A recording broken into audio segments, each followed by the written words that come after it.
Bonjour aux musulmans du monde et à tous les humains qui vivent sur cette planète Terre. Je m'appelle Mamadou Dimo Adou Abello. Je suis le fils aîné de Chirou Ibrahima de Kano. Adou Abello, l'imam principal de la mosquée centrale d'Adjoumani, au numéro 51 rue de Chaudy. Je suis venu ici le mois dernier de Katina Gaora. Je suis de l'ethnie Peul, ma mère est Yoruba de Sobo. Je suis l'imam en second de la mosquée centrale de Gaora. À la grâce d'Allah, je deviendrai l'imam principal de la mosquée à la fin de ce mois de Ramadan le samedi.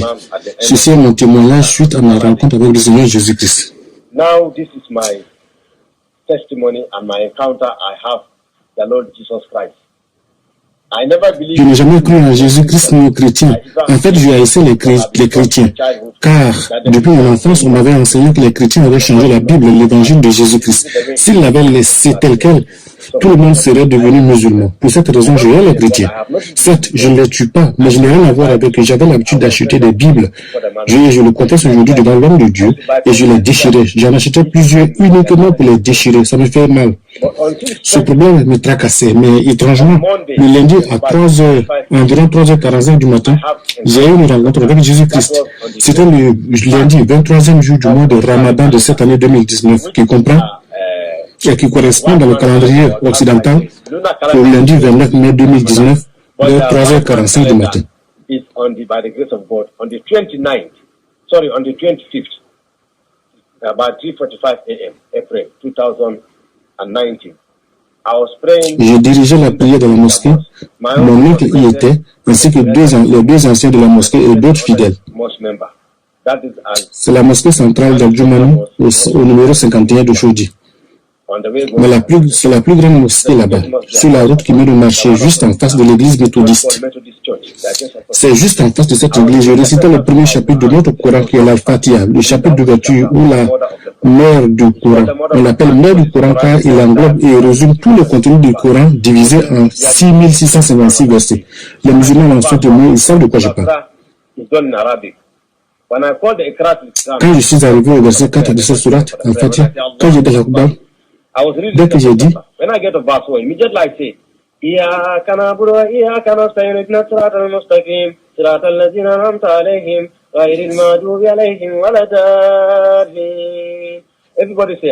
le monde a dit Amin. Et quand j'ai terminé cette sourate, soudain, tout à coup, une lumière est sortie de nulle part. Elle a rempli toute la mosquée. Je n'ai jamais rien vu de si brillant. C'est plus brillant que le soleil. Je n'ai rien vu de pareil dans ma vie. Elle n'apportait pas la chaleur. Au contraire, j'avais froid en dessous de cette lumière. Pourtant, la mosquée n'est pas climatisée et les ventilateurs n'étaient pas en marche.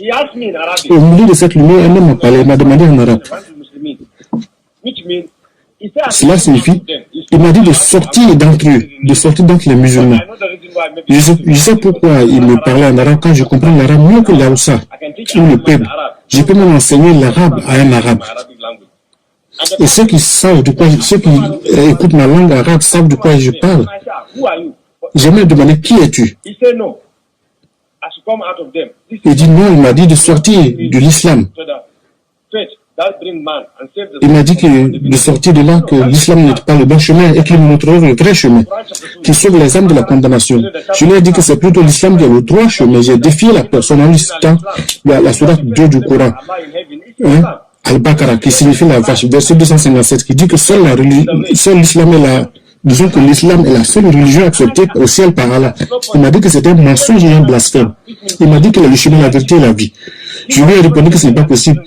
Où peut-il être Jésus, que nous appelons le prophète Issa? Je lui ai dit, si tu es vraiment Jésus, tu ne peux pas être le chemin, la vérité et la vie, car Mahomet est le chemin. Il m'a dit non, c'est un mensonge. Et que je dois l'écouter, que le temps est venu, qu'il veut me sauver et m'utiliser comme une plateforme de gloire pour délivrer mes frères musulmans des ténèbres de l'islam, pour la lumière de l'évangile. Je lui ai dit, c'est un mensonge. Si tu es vraiment Jésus, j'ai insisté pour le voir. Je l'ai mis à l'épreuve. Il m'a répondu que je ne suis pas digne ni de le voir, ni qualifié même pour entendre sa voix. Je lui ai dit, mais les hommes t'ont vu durant ton temps sur la terre. Selon mon Coran, sourate 19. Alors, ce chapitre est dédié à sa maman, Mariam, et les gens t'ont vu. Il m'a dit, non, à cette époque, je ne t'ai pas encore glorifié. Cependant, maintenant, je suis glorifié. Tu ne peux pas me voir. Il a ajouté que je ne suis ni digne ni qualifié pour le voir. Je lui ai dit, mais moi, je suis un homme pieux et juste. Quand je jeûne tous les lundis et jeudis, je suis musulman, nous sommes divisés en 73 sectes en tant que musulmans. Il y a les Ahmadiyya, les Tijani, il y a les Mouritiya, les Shia, les Wahhabiyya, les Sunnites et tous les autres. Mais nous sommes les plus pieux de tous ces groupes, car nous sommes de l'Arabie Saoudite. Il m'a dit que c'est du n'importe quoi et qu'aucun de nous n'est juste. Je lui ai dit que je suis juste quand je jeûne tous les lundis, les jeudis, ainsi que les premiers, les 15 et les 16 de chaque mois. Je jeûne, je ne connais jamais de fornication. Les femmes de ma famille portent des hijabs et elles sont couvertes entièrement.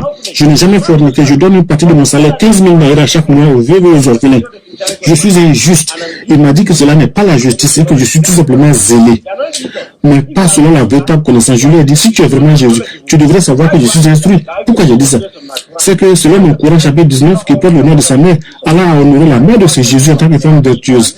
Elle a dit que Jésus avait le pouvoir de guérir les malades, de réveiller les morts, d'ouvrir les yeux aux aveugles, qu'il a même pris de l'argile pour en faire une colombe et qu'il a soufflé dessus et l'argile est devenue un oiseau vivant. Ce qui veut dire que Jésus donne la vie. J'ai donc insisté pour dire que s'il prétend être Jésus, qu'il me raconte ce que je disais au Dieu Tout-Puissant dans mes prières et les doigts. Quand je prie en tant que musulman, comme tout musulman d'ailleurs, il y a cette partie de notre corps qui touche la terre, les deux mains, le nez ou le front, les deux genoux et les orteils. Le Coran dit que ces bouts du corps humain témoignent en faveur ou contre vous le jour du jugement dernier. J'ai donc demandé à cette personne qui me parlait qu'il y a un doigt, une prière personnelle que j'adressais à Allah, que je n'ai jamais dite à voix haute, mais uniquement dans mon cœur. Si vraiment tu es Jésus, le Coran dit que tu es capable de savoir ce qu'il y a dans mon cœur. Donc, dis-moi ce que je demandais à Allah dans mon cœur. J'ai été ébloui de surprise. J'étais déconcerté.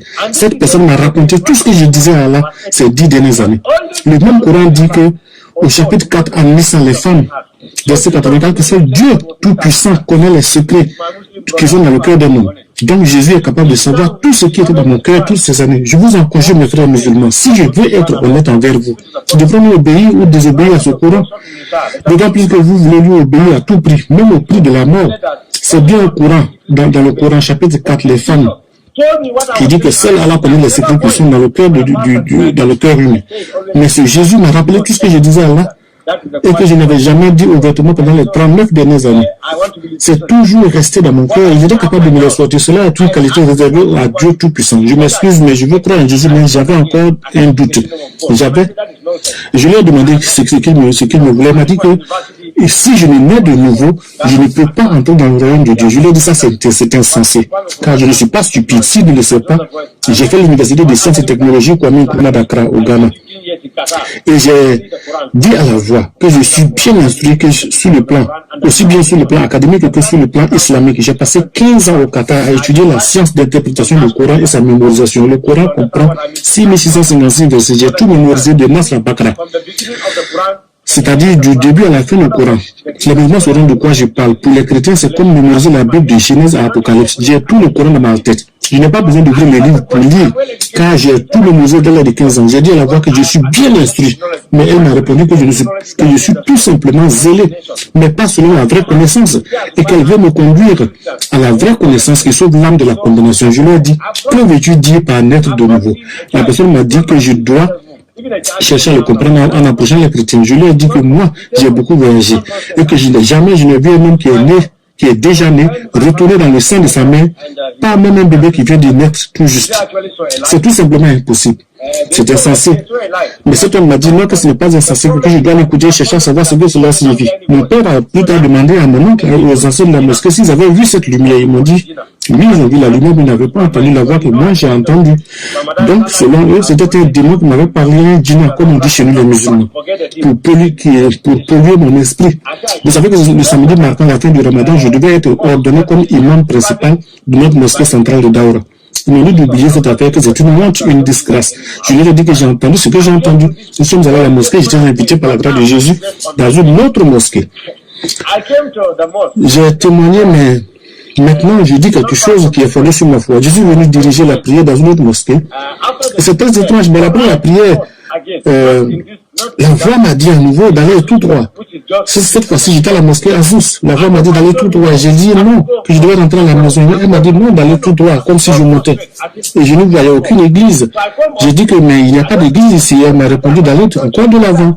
Il y avait des signes indiquant la présence d'une église, mais il semblait que personne ne s'y trouvait, comme si c'était déjà fermé. Mais un peu plus loin, j'ai vu des gens parlant une langue étrange, dont je ne comprenais rien. J'étais confiant. La voix m'a dit mais non, mon fils, ce n'est pas une langue étrange, je ne dis rien. Entre seulement, dis-leur que tu veux naître de nouveau. Je lui ai dit, mais comment ça? Elle m'a dit, ces gens sont le peuple que je me suis choisi. Mais ils ne le savent pas. Parce que parfois, ils se demandent s'ils sont au bon endroit, spécialement les fidèles. Elle m'a dit que la raison pour laquelle leur bénédiction, les miracles tardent, ce n'est pas à cause de leur pasteur. Que leur pasteur est un serviteur choisi pour cette génération. Le problème, c'est eux-mêmes. Car c'est leur familiarité avec le serviteur de Dieu qui est le problème. Ils sont trop familiers avec le serviteur.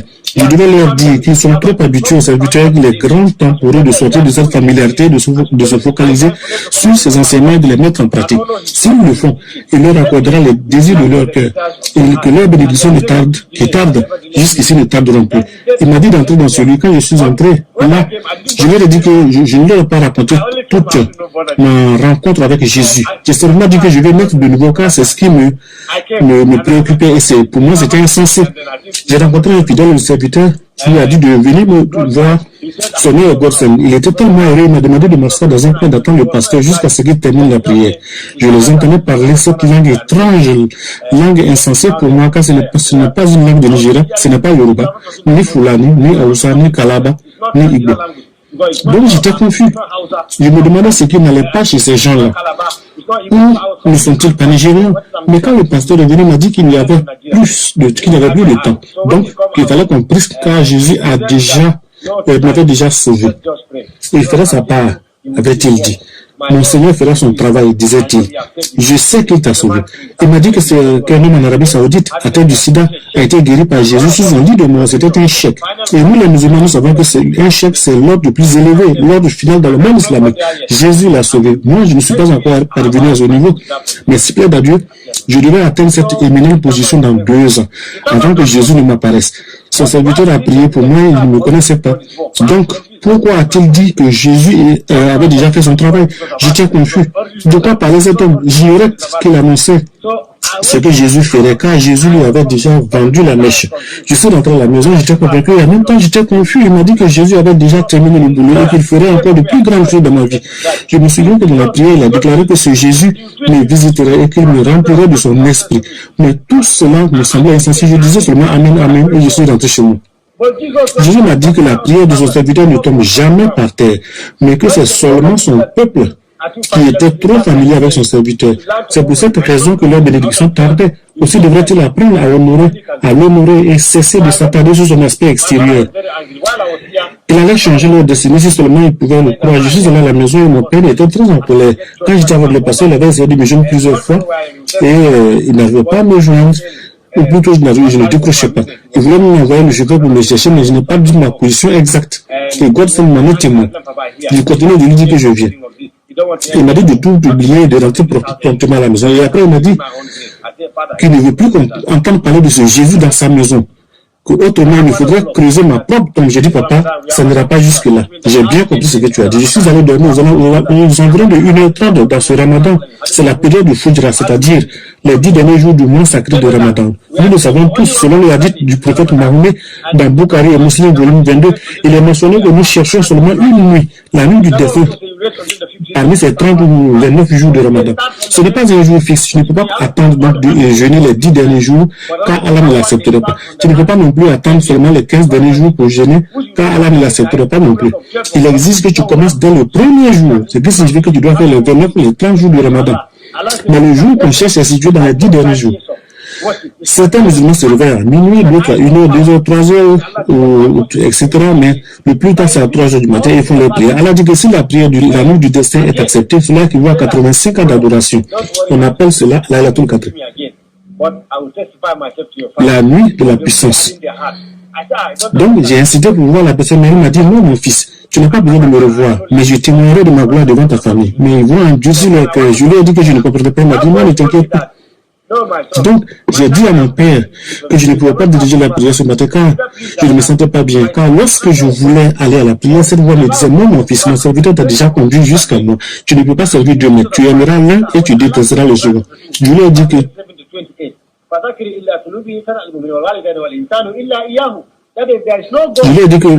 Allah dit dans le Coran auquel moi je suis déshabitué, qu'après Dieu, nous poussons Dieu, c'est nos parents. Alors, quel genre de Dieu es-tu pour me dire de désobéir à mes parents? Il m'a dit que c'est lui qui est le vrai Dieu du ciel et de la terre et que mes parents ne me connaissent même pas. D'ailleurs, mon père a seulement mis ce liquide dans ma mère. Il m'a demandé, ton père sait-il comment tu as germiné et comment tu t'es développé comme fœtus? J'ai répondu, moi, il m'a dit justement, voilà, à travers moi. Mais à travers moi, Jésus, tout a été créé et sans moi, rien n'a été créé et je devais l'écouter et ne pas aller à la prière. Donc, j'ai dit à mon frère que je suis malade, je ne peux pas aller à la prière. Et bien, je ne peux pas non plus lui dire que c'est cette voix qui m'interdisait d'y aller. Car pour cela, il m'aurait peut-être coupé la tête. Je lui ai dit que je suis malade, que j'avais des maux de ventre, il m'a donné des comprimés, il est revenu pour la deuxième prière à 3h15 du matin. Je lui ai dit que j'étais toujours malade. Il m'a dit bon de me reposer à 5h45, il est revenu, il m'a demandé d'aller diriger la prière de Fajr. Nous, les musulmans, nous savons que la prière de Fajr est la plus importante de la journée, c'est la première prière du matin. Allah dit que si elle est acceptée, les 4 autres seront acceptés. Mais si elle est rejetée, les 4 autres seront rejetés. Allah ajoute qu'un hypocrite ne peut pas faire cette prière, alors que cette prière, ainsi que la prière de 7h15 du matin. Allah dit aussi que les hypocrites ne peuvent l'accomplir non plus. C'est là notre système de croyance. Si je ne priais pas, je serais un hypocrite. J'ai dit à mon père que je suis toujours malade et que je ne peux pas diriger cette prière. Cette fois-ci, il s'est senti très offensé. Il m'a dit qu'il n'était pas un petit enfant. Et comme les Anglais disent, montre-moi tes amis, je te dirai qui tu es. Il m'a dit que c'est lui qui m'a engendré, donc il sait si je suis malade ou pas. Il sait que l'année passée, j'étais très malade. Mais malgré ça, j'étais couché et je priais quand même. Je ne plaisante pas avec la prière d'habitude. Car c'est là l'instruction de la... Quand tu es malade, tu ne peux pas te tenir debout, Allah dit, prie étant couché. Si tu ne peux pas te coucher, Allah dit, assieds-toi et prie. Si tu dois t'asseoir, Allah dit encore que les gens doivent te tenir afin que tu fasses les gestes de la prière. Il n'y a aucune excuse pour faire la prière. Je veux dire à mes frères musulmans, avant de continuer, posons-nous une question, n'est-ce pas de l'esclavage? Si je me base sur ce que me dit Jésus, notre prière islamique est un esclavage. Si tu es malade, le Dieu du ciel, selon le Coran, chapitre 10, et même dans les Bismillah ar-Rahman ar-Rahim, au nom d'Allah le plus gracieux, le plus miséricordieux, si ce verset est vraiment vrai, si Allah est vraiment miséricordieux, pourquoi exige-t-il qu'on prie même quand les malades sont considérés incapables de prier? Le vrai Dieu du ciel ne peut pas être aussi méchant. Si tu es malade, il devrait comprendre que tu ne te sens pas bien. Ce Dieu nous dit aussi dans le Coran, chapitre 8, et je dis ceci à mes frères musulmans pour qu'ils sachent que je ne suis pas un fou, je ne suis pas stupide non plus. Ou sans doute croit-il que des chrétiens m'ont corrompu en me donnant de l'argent.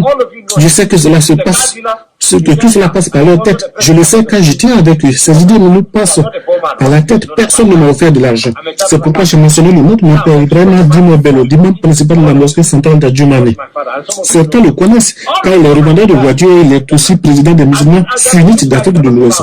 Donc je ne suis pas un homme pauvre, comme chacun de vous doit le savoir déjà. Je suis un expert comptable. La vérité dans cette affaire est ceci. Tout le monde...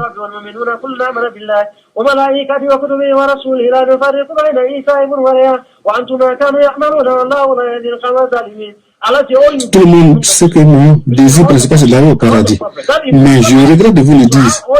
Sans Jésus, personne ne peut y aller. Je regrette de vous le dire. Mais sans Jésus, personne ne peut aller au paradis. Pourquoi je dis cela? Allah dit dans la Sourate 2, Al-Baqarah, verset 285, « Oh, vous qui croyez parmi les musulmans, croyez en tous les livres que j'ai envoyés avant vous et en tous les prophètes. » Et cela inclut la Bible. Comment soudain dit-il encore que la Bible a été changée et corrompue? Le même Allah dit de croire en tous les livres précédents, y compris la Bible, l'évangile de Jésus, la bonne nouvelle. Mais il dit aussi qu'il envoie 124 000 prophètes, ce que tous les musulmans croient. Mais Allah dit qu'il faut croire en tout cela. Et il dit aussi que tous ces 124 000 prophètes sont tombés en dessous de sa gloire, sauf Jésus-Christ, le fils de Marie. Certes, il n'a pas dit le fils de Dieu, il a dit le fils de Marie. C'est pas grave. Mais il dit que c'est ce Jésus-là seul qui n'a jamais péché. Allah prétend que Mohammed va intervenir cependant en notre faveur le jour du jugement dernier. Selon les hadiths, volume 32 de Bukhari, maintenant, comment cela est-il possible puisque Mohammed a péché? Allah lui-même affirme dans le Coran. Oh Mohamed, demande-moi de te pardonner et je te pardonnerai tes péchés présents et tes péchés futurs. Cela signifie qu'il avait des péchés, mais Allah lui a pardonné. Mais cet homme, Jésus-Christ, selon notre Coran, n'a jamais péché de sa vie. Et je pense que c'est celui qui n'a pas de péché du tout qui est plus digne d'intercéder à notre faveur au jour du jugement, puisque celui qui a péché. Si on vous offre un vieux jeu ou un nouveau jeu, je pense que vous prendrez le nouveau jeu et non pas le vieux. Vous savez tous que je suis bien instruit dans notre foi. Mon père m'a envoyé au Qatar pour étudier, et de là en Arabie Saoudite pour encore étudier une année supplémentaire. Je regrette de vous dire la vérité. Et rien que la vérité, quand Allah nous dit dans le Coran, cela te dit, c'est accepte la vérité. Si on doit même si on doit te trancher la tête pour cela. Allah dit dans la sourate 2 Al-Baqarah, la vérité est venue pour ceux qui ne supportent, est venue et ceux qui ne la supportent pas périront. Je regrette de vous dire la vérité. Mais ceci est la vérité. Je ne dis pas ceci pour faire plaisir à quiconque. Je ne veux faire plaisir à aucun chrétien, ni à aucun musulman. Je veux faire plaisir à mon Seigneur Jésus qui m'a visité le lundi dernier et qui a sauvé mon âme de la condamnation au feu de l'enfer. J'apprécie ce qu'il a fait pour moi. Je lui suis reconnaissant pour ce qu'il a fait pour moi. Ce matin, ainsi que l'histoire continue, mes frères, j'étais enfermé dans une chambre car papa était en colère. Il s'est passé que ce matin, quand il a insisté que j'aille à la mosquée, j'ai refusé. Il a dit ok, il irait prendre une douche et qu'avant qu'il ne finisse vers 4h45 du matin, il voudrait me voir à la mosquée, sinon il leur donnerait à deux gaillards de me traîner littéralement jusqu'à la mosquée. Je lui ai dit que qu'on ne devait pas en arriver là, car j'avais bien saisi ce qu'il me disait. Il m'a dit de quitter.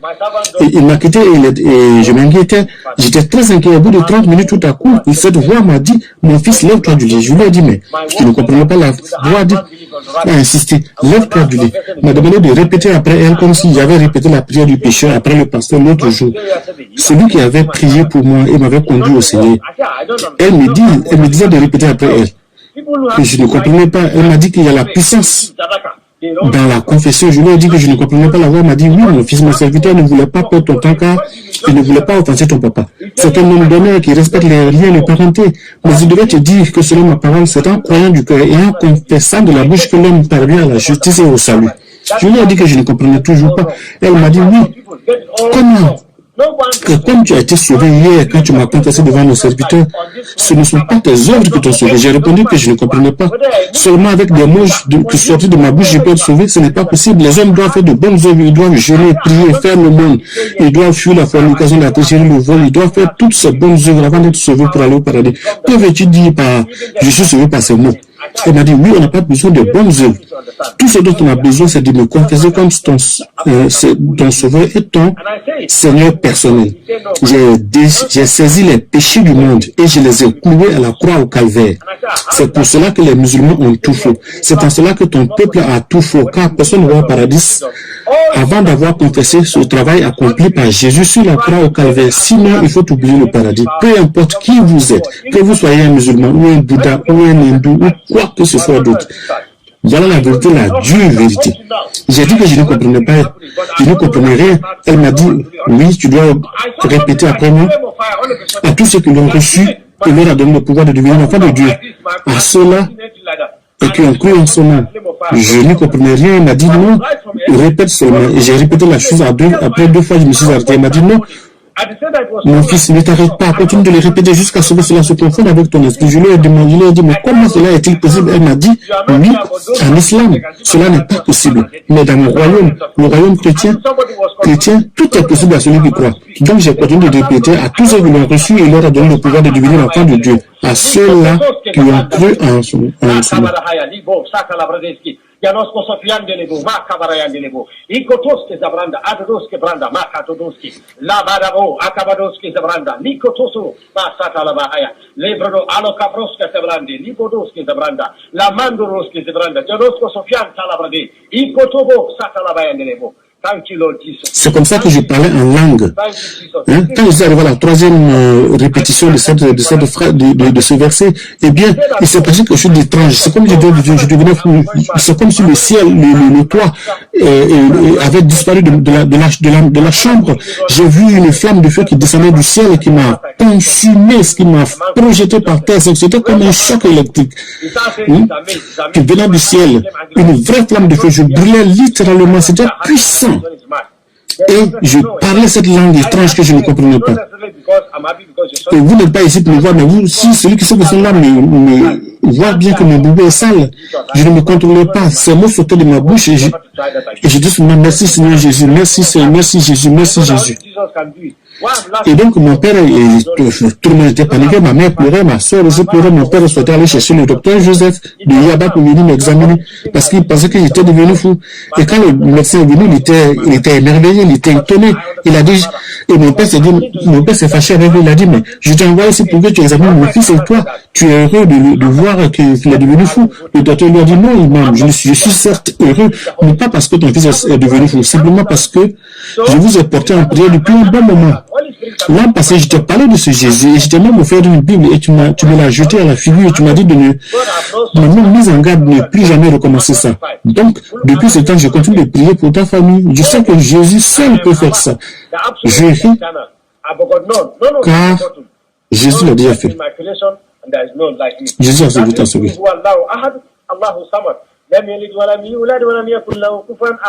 That is the meaning of what I'm saying in the English version. That means Allah don't have a son. Mon père a déjà répondu. Tu tiens des propos insensés, docteur Joseph. So before I go further, Jesus told me that this verse. Tu tiens des propos insensés, docteur Joseph. Ton fils, imam, ton fils a été choisi par Jésus. C'est le travail du Saint-Esprit que tu vois. Et mon père lui a dit, je vois que toi aussi tu deviens fou comme mon fils. Mais je comprends, mon père, car selon sa perception, le Coran chapitre 14 dit ceci, que Dieu Tout-Puissant, que Allah le Tout-Puissant confesse que Jésus est notre maître, que Mahomet est notre maître et qu'il est notre Saint-Esprit. C'est ce que le Coran dit. Mon père a dit que le Saint-Esprit donc ne peut pas enseigner à son fils, que Jésus était le Fils de Dieu. C'est dans le Coran, également dans le Coran, chapitre 112, qu'on voit. Allah dit à Mahomet, dis-leur que je suis Allah, l'absolu et l'éternel, je n'ai point été engendré et je n'engendre point. Personne ne m'a aidé dans ma création et il n'y a personne qui soit semblable à moi. C'est la version arabe qui vient d'être citée tout à l'heure.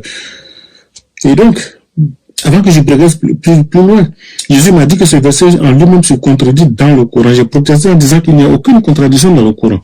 Il m'a demandé d'ouvrir le Coran au chapitre 2, verset 23, et de comparer ce verset avec les versets 1 à 4 de la sourate 112.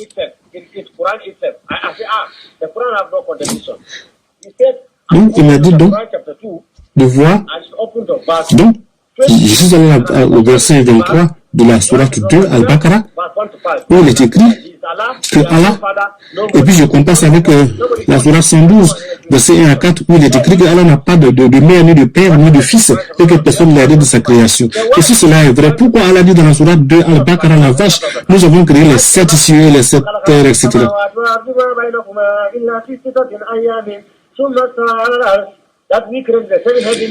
Mais le mot employé ici, c'est nous. Nous avons créé les cieux et la terre. Jésus m'a dit que cela confirme bien la Sainte Trinité. Que cela signifie qu'il y a bien 3 personnes de la création. Mes frères et sœurs en islam, voyez-vous, même le Coran confirme que Jésus confirme Jésus. Jésus m'a encore dit d'ouvrir le Coran, chapitre 8. Il est écrit, Jésus-Christ est la parole de Dieu et l'Esprit de Dieu. Kalimatullah signifie la parole de Dieu. Et Ruhus Kudus signifie l'Esprit de Dieu. Jésus m'a demandé, si je devais séparer ton esprit de ton corps, tu serais un homme mort. C'est l'esprit qui conduit le corps et l'âme. Sans l'âme, on dit qu'un homme est mort. Son corps devient une enveloppe vide. Sans aucune valeur, on le jette dans un trou, une tombe. Les musulmans doivent comprendre ce verdict, puisque les chrétiens, car nous on attache ce corps dans un linceul, on le jette dans un trou 1,80 m, on ne le met même pas dans un cercueil, c'est terrible. Donc pour cette raison, nous devons faire attention à la façon de suivre Jésus-Christ avant que ne soit trop tard. Je n'insulte personne, je ne discrimine contre personne, mais je dis la vérité. Mes frères musulmans, c'est le Coran qui dit que Jésus est la parole de Dieu et l'Esprit de Dieu. Vous possédez un Coran, vous pouvez l'ouvrir et vérifier ce qui est écrit dedans, vous lirez et vous comprendrez ce que je dis. Quand nous prions, chaque musulman dit ceci. Et c'est élémentaire, l'Al-Fatiha, le premier chapitre du Coran, que tout le monde apprend entre l'âge de 7 ou 8 ans. Que tu pries seul à la maison ou qu'un imam te dirige, ou bien que tu pries sur le lieu du travail, tu dois réciter Al-Fatiha. When you say Allahu Akbar, what do we say? We say Bismillahir Rahmanir Rahim, Alhamdulillahi Rabbil Alamin, الرحمن الرحيم مالك يوم الدين إياك نعبد وإياك نستعين اهدنا الصراط المستقيم صراط الذين أنعمت عليهم غير المغضوب عليهم ولا الضالين. On dit Amin, mais on dit hier. Mes frères musulmans, d'accord, pourquoi posons-nous la question, pourquoi dit-on toujours qu'il faut qu'Allah nous montre le droit chemin? Coran chapitre 1, verset 4. Cela signifie montre-nous le droit chemin. Mohamed demande à Allah de lui montrer le droit chemin. Pourquoi nous continuons de répéter cette demande? Jésus m'a dit ceci. Si vraiment le prophète Mohamed connaissait le chemin, pourquoi continuer-il à demander à Allah de lui montrer le droit chemin? Cette sourate particulière, nous la répétons jusqu'à 27 fois par jour au cours de nos prières quotidiennes. Montre-nous le droit chemin. Montre-nous le droit chemin. Cela montre clairement que nous ne connaissons pas le droit chemin. Maintenant, j'ai vu l'homme qui dit, je suis le chemin, la vérité et la vie. Nul ne vient de Père que par moi. Je le crois. Le genre de paix dans l'âme que je ressens maintenant, je n'ai jamais ressenti en tant que musulman, ni depuis ma naissance. C'est comme si on avait enlevé mon corps, comme si on avait versé de l'eau glacée sur mon cœur. Je me sens en paix. C'est comme si on avait remis le monde entier en cadeau. En fait, je me sens plus grand que cet homme, le président des États-Unis, Donald Trump. Je me sens plus grand que lui. Car, excusez-moi, si on entend Donald Trump dans une chambre, qu'on la ferme à clé, il ne peut pas sortir. Mais mes frères musulmans, aujourd'hui même, je suis sorti d'une chambre fermée à clé sans avoir eu besoin de la clé. Je vous dirai comment cela est arrivé. Au moment où on a fermé la clé, mon père était en colère. Il avait chassé le docteur Joseph. Il disait que nous sommes des musulmans sunnites et que nous ne lisons pas la Bible. Mais que tout ce que je disais, le médecin disait que tout ce que je disais, eh bien, c'était les mystères de la Bible que j'ai révélés. Mon père lui a dit, mais docteur Joseph, tu ferais mieux d'arrêter cela, car ça m'énerve. Tu es médecin. Si je puis te demander, comment es-tu devenu médecin? Docteur Joseph, tu es allé à la faculté de médecine où tout d'un coup du jour au lendemain tu t'es réveillé avec toute la doctrine médicale dans ta tête. Le docteur a dit, ah, Imam, Ibrahim, moi je suis allé à la faculté de médecine, mais les choses spirituelles ne se font pas comme les choses physiques. Mon père lui a rétorqué, oublie ces bêtises, nous sommes des sunnites. Nous ne croyons pas en Jésus. Nous ne lisons pas la Bible. Alors comment dis-tu que mon fils révèle les mystères de la Bible? Le docteur lui a dit qu'il était chrétien et catholique pour ce que cela vaut. Mais pour ce que ton fils dit vient tout droit de la Bible. Mon père lui a dit, disais quoi? Sors de chez moi. Il était en colère. Il a chassé le docteur et m'a enfermé dans la chambre. Il a ordonné au vigile de ne pas me laisser sortir de la cour. J'étais inquiet et j'ai commencé à perdre la foi. Je doutais déjà. Je dis cela pour mes frères musulmans. Pour que mes frères musulmans puissent comprendre. Ma prière est que le Seigneur Jésus-Christ qui m'est apparu, lui-même continue d'apparaître à mes frères et à mes soeurs musulmans. Je me dis que c'est la meilleure façon pour eux, en tout cas de les maintenir dans la foi chrétienne, car si quelqu'un vient leur prêcher, si on y prend garde, même s'ils sortent de l'islam, ils vont commencer à douter. Sans doute, ils retourneront à l'islam. Pourquoi? Mais à cause de la persécution et des difficultés. Si Jésus en personne leur apparaît cependant, rien ne les fera rétrograder. C'est quelque chose de très puissant. Je m'inquiétais et je doutais déjà quand on m'a enfermé dans la chambre. La voix m'a dit alors, mon fils ne pense pas ainsi, ne doute pas. J'étais surpris. Ce que je pensais dans mon cœur, c'est exactement ce que la voix m'a dit en face ouvertement. Je disais dans mon cœur que si mon père revenait, je lui dirais que j'irais à la mosquée et que mon père avait sans toute raison et que sans doute le diable me manipulait. Cette voix savait même ce que je pensais dans ma tête. Elle m'a dit, mon fils ne pense pas ainsi, je suis le Saint-Esprit. Ne m'appelle pas la voix d'aujourd'hui. Je suis la troisième personnalité de la Trinité dans le royaume chrétien. Je lui ai dit, mais le Seigneur Jésus m'est apparu hier vers 3h45 du matin dans la mosquée. Il est venu avec une puissante lumière, disant qu'il est Jésus. Sa voix était puissante, comme celle des grandes eaux. C'est ainsi que je l'entendais.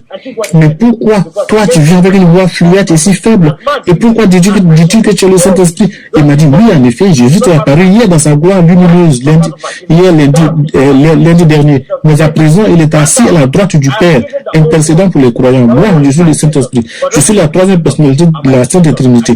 N'aie pas peur. Ne pense pas ainsi. Dès aujourd'hui, ne pense plus négativement. Si tu penses comme un enfant de Dieu, pense à ce qui est pur, pense à ce qui est saint et juste et fidèle. Car contre ceci, il n'y a pas de loi. Tel qu'un homme pense dans son cœur, tel il sème sa semence. Tout ce qui est négatif ne fait pas partie de mon royaume. La peur ne fait pas partie de mon royaume. Le doute ne fait pas partie de mon royaume. Mais cela vient de Satan. Ne doute point. J'ai créé le monde entier. J'ai créé le monde. Et le monde entier est ma création. Seuls les chrétiens sont mon peuple. Et je lui ai dit, mais comment cela veut-tu dire que nous, les musulmans, nous n'en faisons pas partie? Il m'a dit exactement, le peuple chrétien est composé de mes vrais sacrificateurs. C'est à ce peuple, c'est un peuple à part. Cette nation, c'est une nation sainte. Je les ai créés pour être dans la gloire. Mais certains d'entre eux ont toujours des problèmes. Plusieurs d'entre eux ne sont pas prêts. Ils croient en moi, mais ils voient en la Bible un livre d'histoire. Pour certains, c'est un roman. Certains même pensent que les miracles qu'ils y trouvent quand j'étais sur la terre, quand Jésus était sur la terre, sont des choses du passé qui n'existent plus. Et ils ne savent pas que ma parole est puissante, plus tranchante qu'une épée à double tranchant. Ils l'ignorent. C'est pourquoi ils sont remplis de peur et de doute. Ce genre de chrétiens, mon fils, je ne veux pas que tu deviennes comme l'un d'entre eux. Je les appelle les chrétiens tièdes. Je lui ai demandé, mais Saint-Esprit, qu'est-ce que tu appelles chrétien tiède? Il m'a dit, mais ce sont des gens qui croient en moi. Aujourd'hui, mais 5 minutes plus tard, ils commencent à douter. C'est pourquoi ils n'obtiennent pas ce qu'ils désirent, parce qu'ils doutent. Les chrétiens sont des véritables sacrificateurs. Les chrétiens sont des véritables sacrificateurs. Tout ce qu'ils décrètent sur la terre sera décrété au ciel. Tout ce qu'ils délient sur la terre sera délié au ciel. Mais pourquoi les choses ne se passent pas ainsi?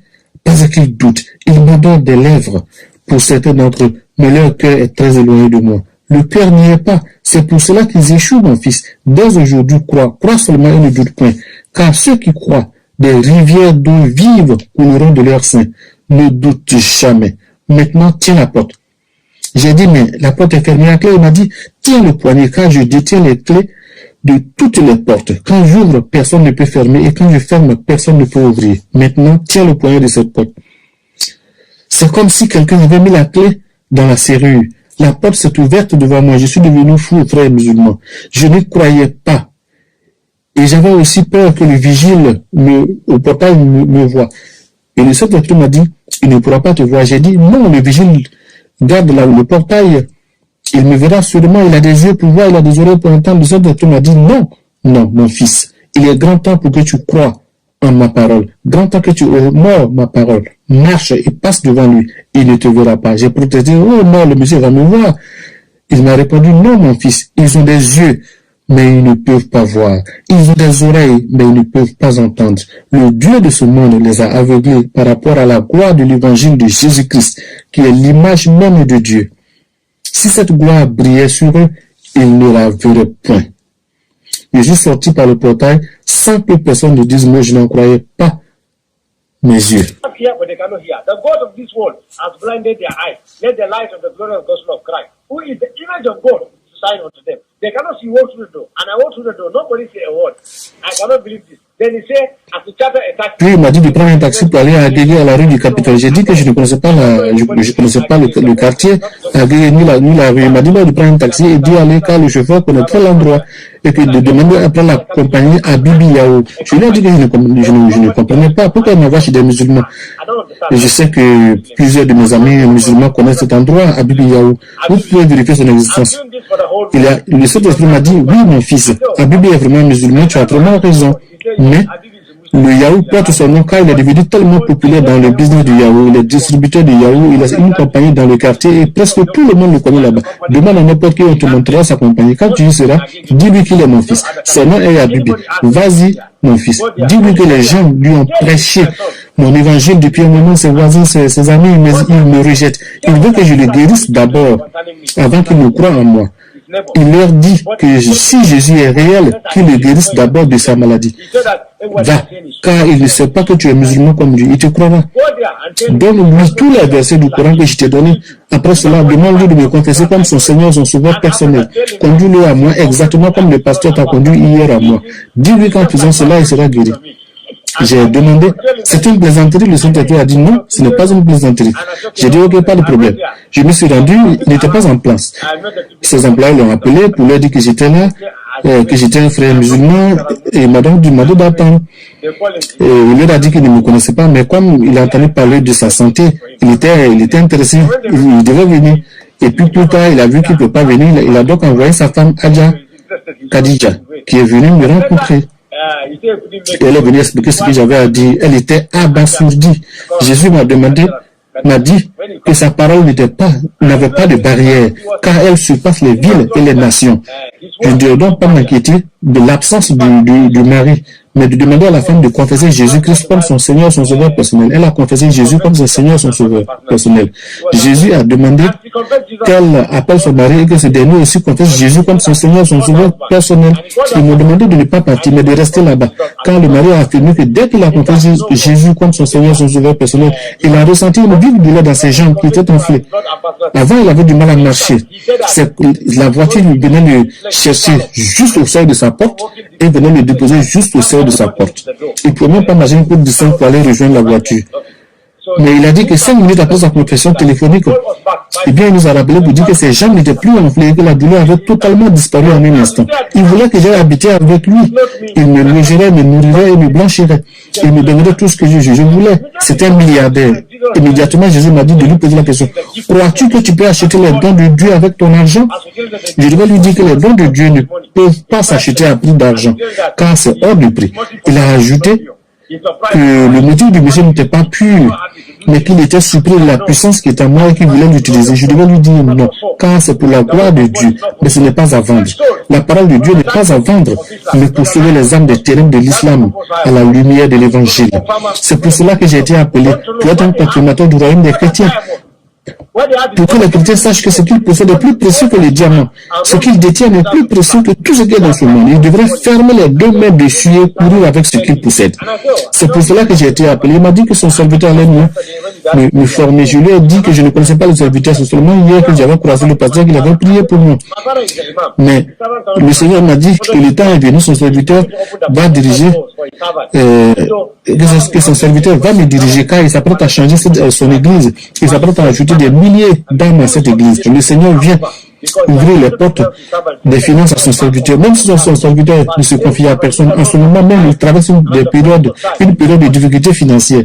Je devais dire à son serviteur que dans 2 semaines à partir d'aujourd'hui, les déceptions, les échecs, les limitations seront terminées, car il a exaucé les prières de son serviteur depuis la Pâque de l'année dernière. Il m'a demandé de dire à son serviteur qu'il ne travaille pas avec le temps, mais dans la plénitude du temps. Il fait toutes choses à merveille en son propre temps. Que son serviteur donc sache que le temps est marqué 2 semaines à partir d'aujourd'hui. La gloire de la seconde maison sera plus grande que celle de la première dans la vie de son serviteur. Je devais dire à son serviteur d'arranger son intérieur, car le temps est venu et sa gloire va le toucher bientôt. Je devais dire à son serviteur que les 9 fruits du Saint-Esprit seront manifestes dans sa vie désormais. J'étais confus, je lui ai demandé, mais Saint-Esprit, je suis confus, tu ne comprends plus. Tu m'as dit que vous étiez 3, Dieu le Père, Dieu le Fils et Dieu le Saint-Esprit. Et maintenant tu parles de 9. Je ne comprends pas. Tu m'avais dit que vous étiez 3. Il m'a dit non, mon fils. Les chrétiens ne me comprennent pas, mais vous, les musulmans, vous devriez me comprendre, car vous avez un esprit inquisiteur. Vous posez beaucoup de questions pour comprendre. Je lui ai dit que, mais si tu parlais tantôt de 9, là, on est à 9. Il m'a dit, non, mon fils, je ne vais pas t'enseigner cette partie pour le moment. Nous sommes 9, ne t'inquiète pas. C'est-à-dire qu'il y a en moi 9 fruits qui se manifestent dans le Saint-Esprit. Et tous sont dans mon serviteur. Mais certains d'entre eux ne se manifestent pas dans mon serviteur jusque-là. Mais seulement dis à mon serviteur que sa prière a été exaucée. Dans 2 semaines, à partir d'aujourd'hui, il verra les 9 fruits du Saint-Esprit se manifester dans sa vie. Dis à mon serviteur, quand il sera en train de rendre ministère, je vais guérir les malades, je vais ouvrir les yeux des aveugles, les sourds entendront, les miracles s'accompliront instantanément.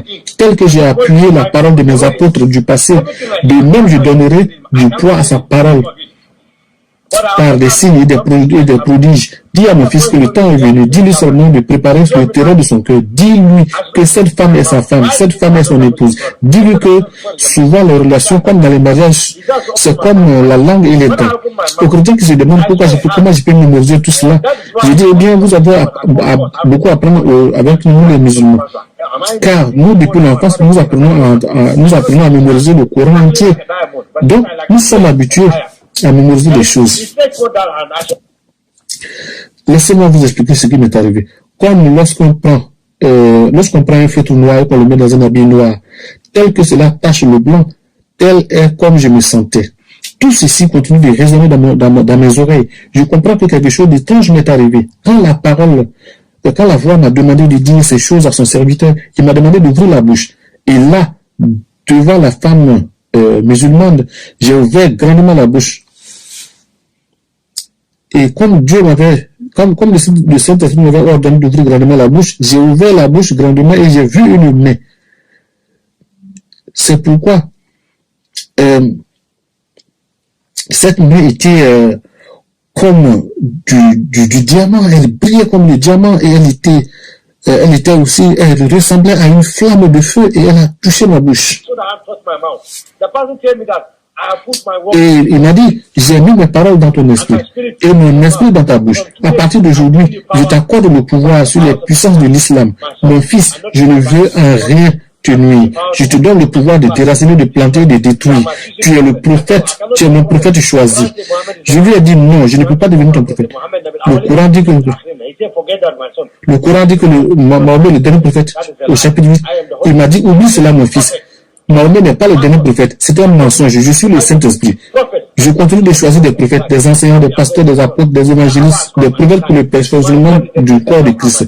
N'aie pas peur mon fils. L'heure est venue, les chrétiens sont le peuple que je me suis choisi. Mais certains d'entre eux sont trop froids et trop faibles pour ma cause. Mais je vais susciter un réveil spirituel encore. Je veux leur montrer que le temps est venu. Très bientôt, l'enlèvement aura lieu. Il était prêt point. Je lui ai demandé c'est quoi l'enlèvement. Il m'a dit mon fils, ne t'inquiète point. Ton père spirituel te dira ce que c'est que l'enlèvement. C'est pourquoi je l'ai établi père spirituel au-dessus de toi. Toi, tu entends seulement ma voix, mais mon serviteur connaît mes voix. Il te dira certaines choses, ne t'effraie pas. Il m'a dit de quitter ces musulmans-là. Il n'était pas content, mais Jésus m'a dit qu'il n'y a pas de problème, il fallait que je parte. Et que plus tard, le moment venu, il me ferait revenir vers eux. La femme voulait me donner le numéro de son portable de son mari. Mais Jésus m'a dit de ne pas prendre leur numéro non plus. Je lui ai demandé pourquoi. Il m'a dit non, c'est parce que ta mission auprès d'eux est terminée. Quand tu auras encore besoin de leur parler, je t'enverrai vers eux. Si tu prends leur numéro, ton papa les poursuivra et te poursuivra aussi.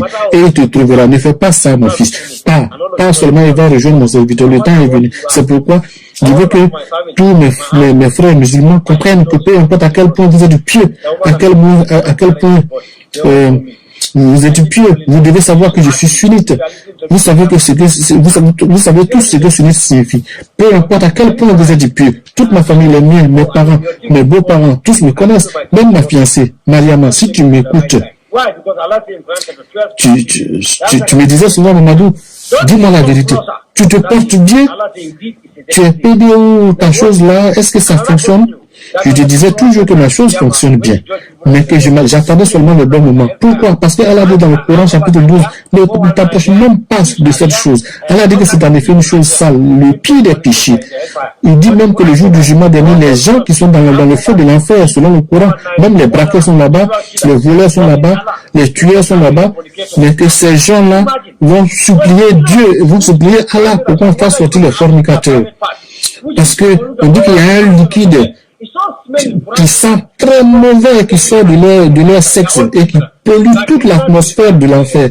Est-ce que c'est tellement puant que le Coran dit que les damnés qui souffrent en enfer supplient Allah de faire sortir les fornicateurs. Or, ce sont tous des criminels. C'est comme des criminels qui demandent qu'on fasse sortir d'autres criminels de prison, qu'on les libère à cause du caractère sérieusement grave de la fornication. Donc, je me suis dit que je ne vais pas commettre de fornication. Donc, mes frères musulmans, vous pouvez voir que Jésus seul est la solution, la clé pour atteindre la paix que je n'ai jamais expérimenté en islam.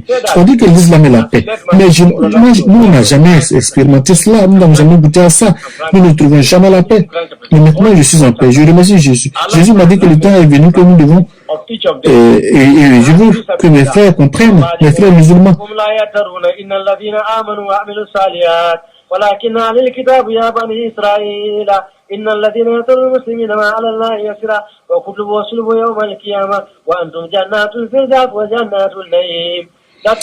Donc, ces versets-là, issus des chapitres 15, 14, 8 et 3, disent sur la djihad, sur le combat dans le chemin d'Allah. Vous qui croyez parmi les musulmans, que seul le peuple d'Israël ne s'est pas éloigné de la vérité jusqu'à ce qu'une preuve claire vienne à lui, qu'ils ont changé leur livre et que je leur ai envoyé. C'est-à-dire l'évangile qui est la bonne nouvelle et la Torah. Et elle a dit, que vous là, que vous les trouviez, pour chasser-les, tuer-les, sûrement Allah vous accordera vous en 12 femmes perpétuellement vierges. Même si vous mourrez pour la cause d'Allah dans la djihad ou la guerre sainte, Allah vous dit que vous serez sûrement au paradis. Quand j'ai dit tout ça au serviteur de Dieu, le pasteur m'a dit, vraiment, Allah est vraiment grave. car il prie depuis un moment pour que Dieu délivre le gouverneur de Kaduna. Je ne vais pas mentionner son nom parce qu'il me connaît. Et c'est pour des questions de sécurité évidentes. Il me connaît très bien, je n'ai pas de problème avec lui. Mais le serviteur de Dieu m'a dit qu'il prie depuis un moment pour beaucoup de musulmans. Jésus m'a dit aussi que c'est à cause des prières des musulmans, des chrétiens qui m'est apparu. Que c'est donc à cause de la prière des chrétiens qui m'est apparu, pas à cause de mes propres prières musulmanes, ou mes jeunes, ou ma piété. C'est à cause de la prière des chrétiens. C'est seulement leurs prières qu'ils ont exaucées. Aucune prière n'est exaucée tant qu'elle n'est pas faite au nom de Jésus avec un cœur sincère. Mes frères musulmans, pourquoi tuons-nous les êtres humains? Imaginez cela, Dieu qui a créé les êtres humains, il viendra ensuite commander aux musulmans de tuer les mêmes êtres humains. Et en faisant cela, on ira au ciel. C'est une haine dans le cœur de tous les musulmans envers les chrétiens. Peu importe comment ils prétendent de les aimer ou de causer avec eux. Mais ils les détestent dans leur cœur. Ils ne les aiment pas. Je vous en supplie au nom du Seigneur Jésus, mes frères et mes soeurs musulmans. Je veux le salut de vos âmes. Je sais que tous, vous désirez aller au paradis. Vous avez jeûné 30 bons jours. Vous êtes réveillé à 3 heures du matin pour manger quelque chose jusqu'à rompre le jeûne à 19 heures. Pareil le jour suivant. Mais tout cela sera vain. Je regrette de vous le dire. Vous serez surpris le jour du jugement si vous n'avez pas de Jésus-Christ. Tout ce que vous aurez fait sera en vain. Je prie que le Père de Jésus-Christ vous sauve tous et vous délivre des ténèbres.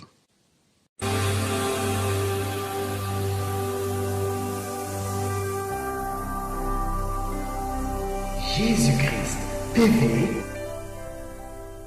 vous connaîtrez la vérité et la vérité vous affranchira.